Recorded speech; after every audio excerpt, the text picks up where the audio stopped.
So I wanted to shed some light on a situation I'm sure everyone knows about in reference to the Aliyah Everett and Kayleen Tucker story, the two track and field athletes that participated in a 4x2 event in the Virginia Track and Field Championships.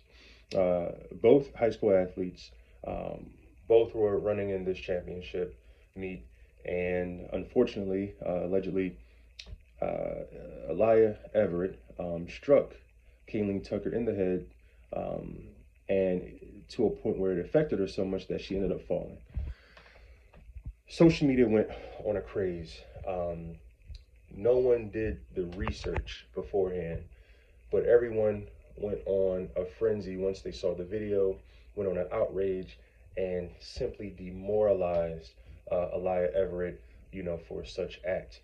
But I wanted to shed some light on just that. I think us, and especially in this social media ecosystem, there's more reaction instead of understanding.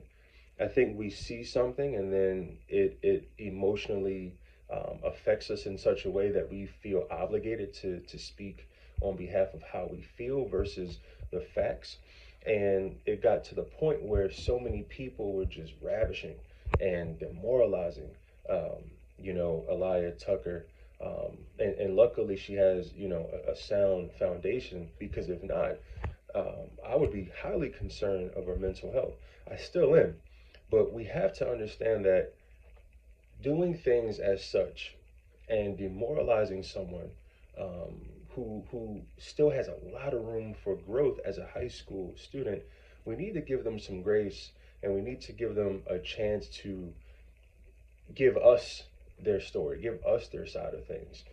And then on the other hand, how this affects Kayleen Tucker. Not only did it affect her physically, but it affected her mentally, emotionally as well, where she was embarrassed. And I know that social media was more on her side, but we also have to understand that it affected, like this situation affected both parties involved.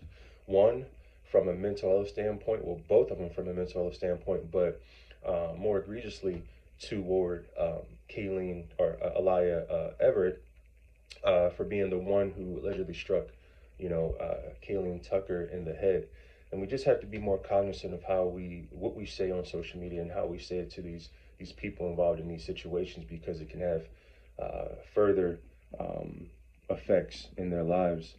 And this is something that she'll never forget. So it's definitely going to have a somewhat of a permanent effect and mold internally.